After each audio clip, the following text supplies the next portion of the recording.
আসসালামু আলাইকুম Manda agro farm YouTube channel ও ফেসবুক পেজে আপনাদের সকলকে স্বাগতম। আমি আজকে আপনাদের স্কোয়াশের তৃতীয় হারভেস্ট বা তৃতীয় তোলায় কতটুকু ফলন পেলাম এবং বাজার দর কত টাকা বিক্রি করলাম সেটি দেখাবো।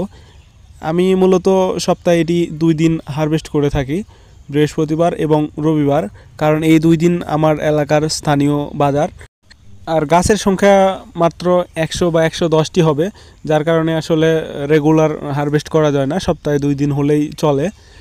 আর দেখুন, এগুলো গাছে প্রায় প্রত্যেকটা গাছেই ফল বড় হয়েছে, মোটামুটি 3-4 দিনের মধ্যেই ফলগুলো বড় হয় এবং এটি হারভেস্ট করা হয়। মোটামুটি এখানে আগে বললাম যে 100 বা 110টি গাছ আছে, ধরা যায় যে 100টা গাছ, তো সেই ক্ষেত্রে সপ্তাহে 2 দিন মোটামুটি 100 পিস ফল হারভেস্ট করা যায়। অর্থাৎ প্রতি সপ্তাহে একটি গাছ থেকে একটি বা দুইটি ফল সংগ্রহ করা যাবে। আর অনেক সময় একটি গাছে 2-3টিও ফলও বড় হয়, যদিও সব গাছে হয় না। এটি গড় হিসাব দিলাম, 1 থেকে 2টি প্রতি সপ্তাহে ফল হারভেস্ট করা যাবে। কিছু কিছু জায়গায় দেখা যাচ্ছে অনেক বড় বড় ফল করতেছে, যেটি আসলে খাওয়ার অনুপযোগী অনেকটাই। আমরা যদি লাউয়ের হিসাব করি, সেই ক্ষেত্রে দেখা যায় লাউ যত ছোট অবস্থায় খাওয়া যায় তত স্বাদটা ভালো লাগে। তেমনি এই সবজিটাও বাইরের দেশে দেখা যায় যে অনেক ছোট ছোট খায়। আমাদের দেশে আসলে এগুলো ছোট উঠালে অনেকে মনে করে যে এগুলো আসলে আরও বড় হবে, বা অনেক সময় বড় করলে এগুলোর স্বাদ নষ্ট হয়ে যায়। সেই ক্ষেত্রে আমার মনে হয় যে ছোট হারভেস্ট করাই ভালো। তো সেই ক্ষেত্রে আমি মোটামুটি 800-700 গ্রাম এরকম সাইজ হলেই হারভেস্ট করে থাকি। আবার সর্বোচ্চ 1 কেজি হয়ে থাকে।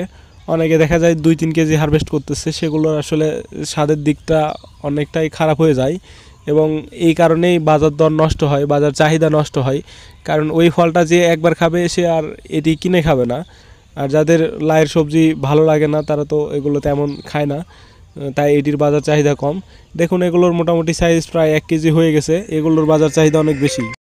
আর ফল অতিরিক্ত বড় করলে অন্য ফলগুলো বড় হয় না, যার কারণে সর্বোচ্চ 1 কেজির মধ্যেই সীমাবদ্ধ রাখা উচিত।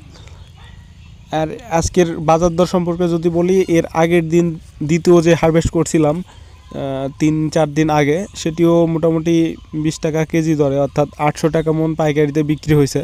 এর কারণ হচ্ছে আমার এলাকায় এই বছর আসলে এটির চাষ হয় নাই, যার কারণে যতটুকু হচ্ছে মোটামুটি দাম ভালো পাচ্ছি অন্যান্য সবজির তুলনায়, যেহেতু সবজির দাম কম। তো আজকেও সেম একই 800 টাকা মন 20 টাকা কেজি বিক্রি করছি পাইকারিতে। আর খুচরা এটি মোটামুটি 30 টাকা কেজিতে বিক্রি করতেছে। তো এই ছিল আজকের ভিডিওটি দেখার জন্য সকলকে ধন্যবাদ।